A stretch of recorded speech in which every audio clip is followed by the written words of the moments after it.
Tatlo ang patay sa magkakahiwalay na insidente ng pamamaril sa Pangasinan. Lahat ng ito posible raw may kaugnayan sa droga. Makibalita tayo kay Michael Sison ng GMA Dagupan. Nagpapahinga lang sa harap ng bahay na ito si Fundador Soriano nang pagbabarilin siya hanggang mamatay ng mga salaring nakamotorsiklo sa Binmaley, Pangasinan. Sa biglaan nilang binaril, walang kasalanan. Grabe naman sila.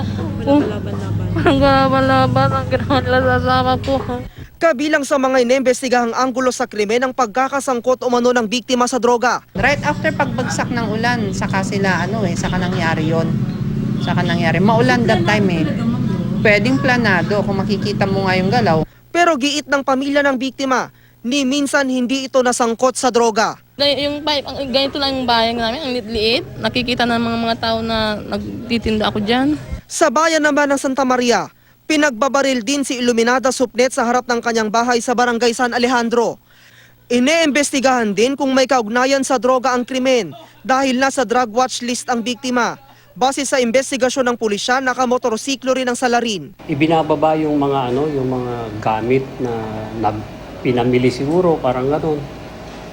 Yun yung dating nung yung gunman na doon siya binaril.